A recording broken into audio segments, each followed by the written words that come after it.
ത്രിയേക ദൈവത്തിൻ്റെ തിരുനാമത്തിൻ്റെ മഹത്വമുള്ള അഭ്യന്തരായ പിതാക്കന്മാരെ, ബഹുമാനപ്പെട്ട വൈദിക trustee doctor Abraham Jones Abraham കോർണാട്ടച്ച, അൽമായ ട്രസ്റ്റി MG ജോർജ് മുത്തൂറ്റ്, ഭദ്രാസന സെക്രട്ടറി മത്തായിടനാൽ ഓർപ്പിസ്കോപ്പ അച്ഛന്, മറ്റ് വൈദിക ശ്രേഷ്ഠരെ, ഇവിടെ സന്നിഹിതരായിരിക്കുന്ന സഹോദരി സഹോദരങ്ങളെ, ഞാൻ 1976 മുതൽ പങ്കെടുക്കുന്നൊരു പെരുന്നാളാണ് ഈ ജാനുവരി മാസം 25, 26 ആ കാലഘട്ടങ്ങളിലൊക്കെ 26-ാം തീയതി അല്ലെങ്കിൽ 25-ാം തീയതി വൈകിട്ട് ഒക്കെയാണ് കടന്നു വന്നിരുന്നത്. തുടർന്ന് എൻ്റെ ഓർമ്മ ശരിയാണെങ്കിൽ ഒരു വർഷവും മുടങ്ങാതെ അന്ന് 76-ൽ ഒരു വൈദികനായിട്ട് എറണാകുളത്ത് അച്ഛനായിരുന്നു കൊണ്ട് ഇവിടെ കടന്നു വരിക എന്ന് പറയുന്നത് ഒരു ഉള്ളിൻ്റെ ഉള്ളിൽ നിന്നുള്ളൊരു താല്പര്യവും ഒരാവശ്യവുമായിട്ടാണ് അന്ന് കരുതിയിരുന്നത്. 1976 ഗ്രേറ്റ് മാർച്ച് ഒക്കെ നടന്ന വർഷമാണ്. എറണാകുളം പള്ളി എന്ന് പറയുന്നത് എല്ലാ ആലോചനകളുടെയും ഒരു സ്ഥിരാകേന്ദ്രമായിരുന്നു.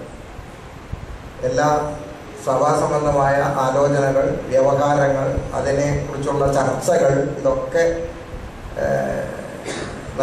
നടത്തുന്ന ഒരു പ്രധാന കേന്ദ്രമായിരുന്നു അന്ന് എറണാകുളം സെൻറ് മേരീസ് പള്ളി.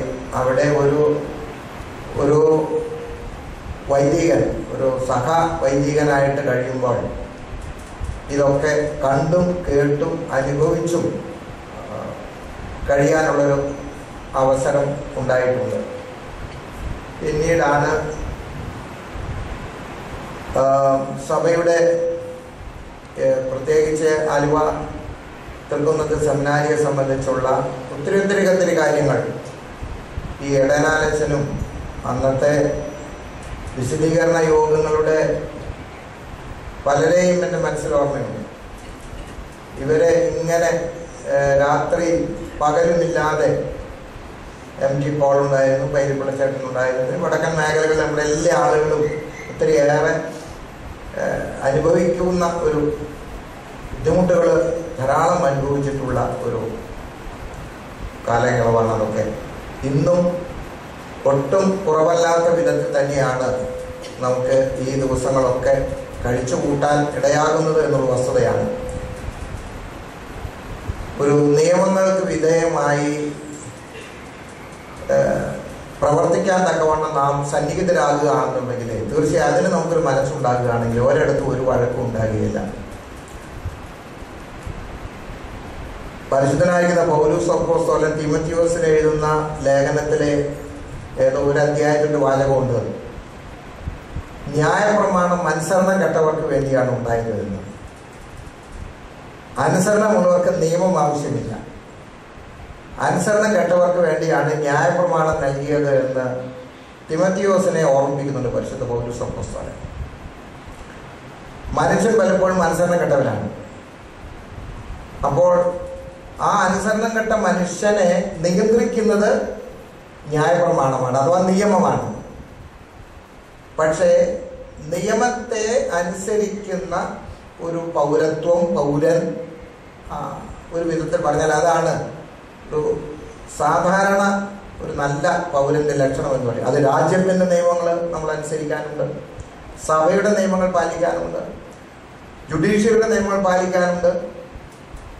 ഏത് നിയമങ്ങളും അനുസരിക്കുക എന്നുള്ളതാണ് ഒരു ന്യായമായ ഒരു ആവറേജ് മര്യാദയുടെ ലക്ഷണം എന്ന് എനിക്ക് പലപ്പോഴും തോന്നിയിട്ടുണ്ട്. പക്ഷേ നമ്മുടെ സഭയെ സംബന്ധിച്ചിടത്തോളം പറയുമ്പോൾ ലിഖിതവും അലിഖിതവുമായ നിയമങ്ങളുണ്ട്. നമ്മുടെ ഇവിടെ ഈ പെരുന്നാളുകളൊക്കെ നടത്തുമ്പോഴും ഒരു ജനാധിപത്യ രാഷ്ട്രം എന്നുള്ള നിലയിൽ തർക്കങ്ങളുണ്ടാകാം. പക്ഷെ ആ തർക്കങ്ങളൊക്കെ അതിൻ്റെ ശരിയും തെറ്റും വ്യാഖ്യാനിക്കപ്പെട്ട് തീരുമാനിക്കപ്പെടുന്നത് നമ്മുടെ രാജ്യത്ത് ജുഡീഷ്യറിയാണ്. പക്ഷെ ജുഡീഷ്യറി തീരുമാനിക്കുന്ന നിയമങ്ങൾ അനുസരിക്കാതിരിക്കുന്നു എന്ന് പറയുമ്പോൾ അതെപ്പോഴും ഒത്തിരി അസമാധാനവും ഒത്തിരി അപകടങ്ങളും ഒക്കെ ഉണ്ടാകും. ഇത് ജനാധിപത്യ രാജ്യമായതുകൊണ്ടാണ് ഇങ്ങനെ സംഭവിക്കുന്നത്. ജനാധിപത്യ രാജ്യമല്ലായിരുന്നെങ്കിൽ നിയമങ്ങൾ എല്ലാവരും അനുസരിച്ച് മതിയാകും. ഈ ജനാധിപത്യം എന്ന് പറയുമ്പോൾ അവിടെ കുറെ അധികാരവും ജനാധിപത്യവും തമ്മിൽ ഒത്തിരി ബന്ധങ്ങളുള്ളത് കൊണ്ട് എല്ലാവർക്കും അവരവരുടേതായ ജനാധിപത്യ സമ്മതിദായക ദാനം ചെലുത്താനുള്ള അവസരമുണ്ടാകുന്നതുകൊണ്ട് രാജ്യത്തിൻ്റെ പൊതുവായ നിയമങ്ങൾ ലംഘിക്കാനുള്ള ഒരു പ്രവണത, പ്രത്യേകിച്ച് നിയമങ്ങളുടെ മുൻപിൽ കുറ്റവാളികൾ എന്ന് വിചാരിക്കുന്നവർക്ക് സ്വാഭാവികമായും ഒരു ആഗ്രഹം ഉണ്ടാകാവുന്നതാണ്. അവിടെയാണ് ഭരണകൂടത്തിൻ്റെ ചുമതല. നമ്മുടെ സഭയെ സംബന്ധിച്ചിടത്തോളം ഭരണകൂടം അതിൻ്റെ ഉത്തരവാദിത്തങ്ങൾ കൃത്യമായി നിലനിർത്തിയില്ല എന്നുള്ളത് തന്നെയാണ് ഏറ്റവും ഈ നിയമലംഘനവും അസമാധാനവും ഒക്കെ ഉണ്ടാകാനുള്ള കാരണം. അധികാരം നിലനിർത്താൻ വേണ്ടിയുള്ള തത്രപ്പാടും നെട്ടോട്ടവുമാണ് ഭരണകൂടത്തിന് ഏറ്റവും ഒന്നാമത്തെ പരിഗണന. സഭയിൽ നീതിയും ന്യായവും നടത്തപ്പെടാൻ തക്കവണ്ണം നമ്മൾ ആഗ്രഹിക്കുന്ന പല മാർഗങ്ങളുണ്ട്. ആ മാർഗങ്ങളിലെ ഒരു മാർഗമാണ് ഈ ജുഡീഷ്യറിയുടെ മാർഗം എന്ന് പറയുന്നത്. ആ ജുഡീഷ്യറിയുടെ മാർഗമാണ് അന്തിമമായിട്ട് ഈ രാജ്യത്ത് എല്ലാവരും അനുസരിക്കാൻ ബാധ്യതയുള്ളവരെ. നമ്മുടെ സഭയെ സംബന്ധിച്ചിടത്തോളം ജുഡീഷ്യറിയുടെ ലഭിക്കുന്ന ഒരു തീരുമാനം വെല്ലുവിളിക്കാനുള്ള മാർഗങ്ങൾ കണ്ടെത്തുന്ന ഒരു പ്രവണതയാണ് ഈ പ്രതിസന്ധികൾക്കെല്ലാം കാരണം എന്നാണ് എനിക്ക് തോന്നിയിട്ടുള്ളത്. അത് ഒരു ക്രൈസ്തവ സമൂഹത്തിൽ കൂടി ആകുമ്പോൾ അത് അതിഭയങ്കരമായിരിക്കും.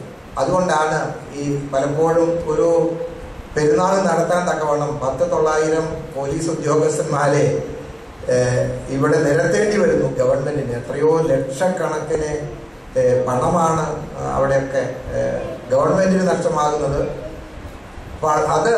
ഇത് ഒരു വലിയ പ്രതിസന്ധിയാണ്. നമുക്ക് അനുസരിക്കാൻ ബാധ്യതയുണ്ട്. അതുകൊണ്ട് ഈ ജുഡീഷ്യറിയുടെ നിയമങ്ങൾ അനുസരിക്കാതിരിക്കുന്നത് തീർച്ചയായും അരാജകത്വം വിളിച്ചു വരുത്തും. ഭരണകൂടം പലപ്പോഴും ഈ വക കാര്യങ്ങളിൽ അധികാരം നിലനിർത്താനുള്ള താല്പര്യം ഉള്ളതുകൊണ്ട് ഇതിലൊക്കെ ചിലത് കണ്ടില്ലെന്ന് നടിക്കും. ചിലപ്പോൾ ഇരട്ടത്താപ്പ് നയം പ്രഖ്യാപിക്കും. ഒരിടത്ത് ഇങ്ങനെ, മറ്റൊരിടത്ത് വേറെ വിധത്തിൽ പല അളവുകോലുകളും ഭരണകൂടം അവസരോചിതമായി അധികാരങ്ങൾ നഷ്ടപ്പെടാതിരിക്കാൻ വേണ്ടി പ്രയോഗിക്കുന്നു എന്നുള്ളത് ഒരു വളരെ ദുഃഖകരമായ ഒരവസ്ഥയാണ്. ഏത് ഒരു ഭരണാധികാരിയോടും ഒരു രാഷ്ട്രീയ നേതാവിനോടും ചോദിക്കുമ്പോൾ പറയുന്ന ഇതാണ്, ജുഡീഷ്യറിയുടെ നിയമം എല്ലാവരും അനുസരിക്കണമെന്ന് പറയും. പക്ഷെ അനുസരിക്കുന്നില്ലെങ്കിൽ എന്ത് എന്നൊരു ചോദ്യമുണ്ട്. അവിടെയാണ് എക്സിക്യൂട്ടീവ് പവേഴ്സിൻ്റെ ഇൻ്റർവെൻഷൻ, ഇടപെടൽ ആവശ്യമായിരിക്കുന്നത്. പക്ഷെ എക്സിക്യൂട്ടീവിനെ ഭരണകൂടം തന്നെ പല വിധത്തിൽ നിയന്ത്രിക്കുകയും ഓരോരുത്തരുടെ ഇംഗിതങ്ങൾക്കനുസരിച്ച് കാര്യങ്ങൾ നടത്താൻ തീരുമാനിക്കപ്പെടുകയും ചെയ്യുമ്പോൾ അവിടെ ഒത്തിരി പ്രയാസങ്ങൾ ഉണ്ടാകുകയും ചെയ്യും. അതുകൊണ്ട് ഇന്ന് നാളെയുമായി ഇവിടെ പെരുന്നാൾ നടക്കണം, നമ്മുടെ ആവശ്യമാണ്. അത് ന്യായമായ ജുഡീഷ്യറിയുടെ പശ്ചാത്തലത്തിലുള്ള ഒരു ഇതാണ്. പക്ഷെ ഇതിനോടൊന്നും ബന്ധപ്പെടാതെ അക്രമങ്ങളും അനീതിയും ഒക്കെ അവിടെ ഉപയോഗിച്ച് ആ സമാധാനാന്തരീക്ഷം നഷ്ടപ്പെടുത്തും. പിന്നെ പുറമേ നിന്ന് ചോദിക്കുന്നവർ പലപ്പോഴും പറയും ഇതെല്ലാം അങ്ങനെ ചെയ്യരുതോ അല്ലെങ്കിൽ ഇങ്ങനെ ചെയ്യരുതോ എന്ന് പറയും. പക്ഷെ അത് കാര്യങ്ങൾ മനസ്സിലാക്കാതെ ഓരോരുത്തർ അങ്ങനെ പറയുന്നത് മാത്രമേ ഉള്ളൂ. അതുകൊണ്ട് ഇക്കാര്യത്തിൽ നാം പരമാവധി അനുഭവിച്ചു, പരമാവധി വിട്ടുവീഴ്ച ചെയ്തിട്ടുണ്ട്. പക്ഷേ പിന്നെയും ഈ അതിക്രമങ്ങൾ കാണിക്കുവാൻ താല്പര്യമുള്ളവർ അത് തുടരുന്നു. ഇവിടെ ഭരണകൂടത്തിന് വലിയ ഉത്തരവാദിത്തമുണ്ട് എന്നാണ് എനിക്ക് തോന്നിയിട്ടുള്ളത്. ഭരണകൂടത്തിലെ സ്വാധീനമുള്ള അല്ലെങ്കിൽ അതിൻ്റെ ചുക്കാൻ പിടിക്കുന്നവരോട് ഇതൊക്കെ നമ്മൾ എത്രയോ തവണകൾ അവരെ ബോധ്യപ്പെടുത്തിയിട്ടുള്ളതാണ്. അവർ നമ്മളോടൊന്ന് പറയും, പ്രവർത്തിക്കുന്ന വേറെ വിധത്തിലാവും. പക്ഷെ ഇത് വിചാരിച്ച് നമുക്ക് സത്യത്തിൽ നിന്ന് പുറകോട്ട് മാറാനായിട്ട് ഒരിക്കലും സാധിക്കയില്ല. സഭയുടെ ചരിത്രം പരിശോധിക്കുമ്പോൾ ഇങ്ങനെയുള്ള ധാരാളം സന്ദർഭങ്ങൾ ഉണ്ടായിട്ടുണ്ട്. അവിടെയൊക്കെ ഒരു സത്യത്തിന് വേണ്ടി നിലനിന്നിട്ടുള്ള സഭയാണിത്. ഒരു അപ്പോസ്തോലിക പാരമ്പര്യമുള്ള സഭയാണിത്. സ്വാതന്ത്ര്യമുള്ള സഭയാണിത്. ഒരു പരമാധികാര രാഷ്ട്രം എന്ന് പറയുന്ന പോലെ പരമാധികാരമുള്ള സഭയാണിത്. സ്വയം ശീർഷകത്തുള്ള സഭയാണിത്. അതുകൊണ്ട് അതിൻ്റെ അവകാശങ്ങൾ ഒന്നും നഷ്ടപ്പെടാൻ ഇടയാകാൻ അനുവദിക്കരുത് എന്നുള്ളതാണ് നാം എപ്പോഴും പറയുന്നത്, പ്രവർത്തിക്കുന്നത്. അതിനർത്ഥം അസമാധാനം സൃഷ്ടിച്ചോ അല്ലെങ്കിൽ അക്രമങ്ങൾക്ക് ആഹ്വാനം ചെയ്തോ അല്ല. നിയമത്തിൻ്റെയും നീതിയുടെയും ധർമ്മത്തിൻ്റെയും ന്യായത്തിൻ്റെയും പാതയിലൂടെ നാം ചലിക്കുകയും അതിനുവേണ്ടി നാം അങ്ങേയറ്റം പ്രവർത്തിക്കുകയും ബന്ധപ്പെട്ടവരെ ചുമതലപ്പെടുത്തുകയും ചെയ്യണം. നമുക്ക് നഷ്ടപ്പെടാൻ കാരണമാകുന്നത് നമ്മുടെ സമൂഹത്തിൻ്റെയും സമുദായത്തിൻ്റെയും താല്പര്യങ്ങൾ ഭരണകൂടത്തിൽ വേണ്ടതുപോലെ ബോധ്യപ്പെടുത്താൻ തക്കവണ്ണമുള്ള സമുദായ താല്പര്യമുള്ള നേതാക്കന്മാർ നമുക്കില്ല എന്നുള്ളതാണ്. മറ്റെല്ലാ സമുദായത്തിനും അത് ഉണ്ട് താനും. ഏത് സമുദായം എടുത്തോ അവരുടെ സമുദായ താല്പര്യം സംസാരിക്കാനുള്ള രാഷ്ട്രീയ നേതാക്കന്മാരുണ്ട്.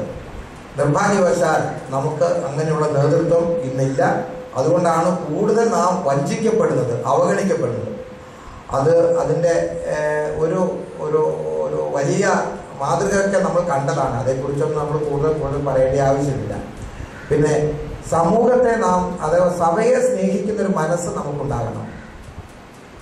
മലങ്കര സഭയെ സംബന്ധിച്ച് അതിൻ്റെ അംഗങ്ങളും മക്കളുമാണ് അതിൻ്റെ സമ്പത്ത് എന്ന് പറയുന്നത്. അല്ലാതെ പണവും പ്രതാപമൊന്നുമല്ല. നാമാണ് സഭയുടെ സമ്പത്ത്. ആ സമ്പത്ത് അത് സഭയെക്കുറിച്ചുള്ള നമ്മുടെ സങ്കല്പവും സഭയെക്കുറിച്ചുള്ള നമ്മുടെ ഒരു വലിയ വിധേയത്വവും നമുക്ക് ആവശ്യമാണ്.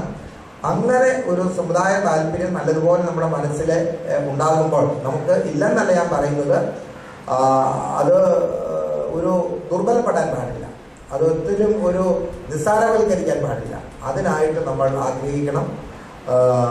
സത്യം ഒരിക്കലും നഷ്ടപ്പെട്ടു പോകുകയില്ല. സത്യത്തിന് വേണ്ടി നിൽക്കുകയും അതിനുവേണ്ടി ജീവിക്കുകയും അതിനുവേണ്ടി പ്രവർത്തിക്കുകയും ചെയ്യണം. എത്ര വർഷങ്ങൾ വഴി കഴിഞ്ഞുകൊള്ളട്ടെ. മഹാത്മാഗാന്ധിയെ പോലെയുള്ള നേതാക്കന്മാർ സത്യസന്ധമായ നിലയിൽ തന്നെ നേതൃത്വം കൊടുത്ത് ഈ ഭാരതത്തിൻ്റെ സ്വാതന്ത്ര്യം നേടിയെടുത്ത രാഷ്ട്രപിതാവാണ്.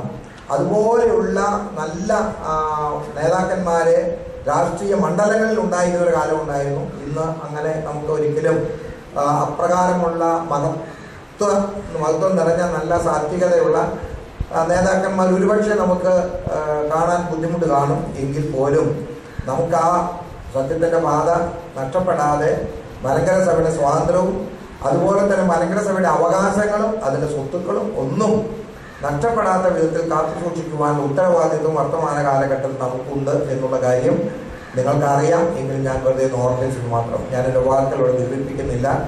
ഒരു ജനുവരി മാസം 25-26 എന്ന് പറയുന്നത് ഗവൺമെൻറ്റിന് തലവേദന, ഉദ്യോഗസ്ഥന്മാർക്ക് തലവേദന, നാം പങ്കെടുക്കുന്നത് നമുക്ക് വല്ലാത്ത വിമിഷ്ടം, പല വിധത്തിലുള്ള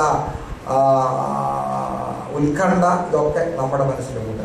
അതുകൊണ്ട് നിയമങ്ങളെ അനുസരിക്കുകയും അതുപോലെ ഒരു സത്യസന്ധതയോടെ നാം ജീവിക്കുകയും ആ വിധത്തിൽ ഈ സഭയെ നമ്മൾ സ്നേഹിക്കുകയും ചെയ്യുക എന്നുള്ള ആ വലിയ ഒരു ചുമതല നിറവേറ്റാൻ നമുക്ക് ഇടവരട്ടെ എന്ന് മാത്രം പ്രാർത്ഥിച്ചുകൊണ്ട് ഞാൻ ഈ സമ്മേളനം ഔപചാരികമായി ഉദ്ഘാടനം ചെയ്ത് പ്രഖ്യാപിക്കുന്നതിൽ നിന്ന് നന്ദിയോടെ ക്ഷണിക്കുന്നു.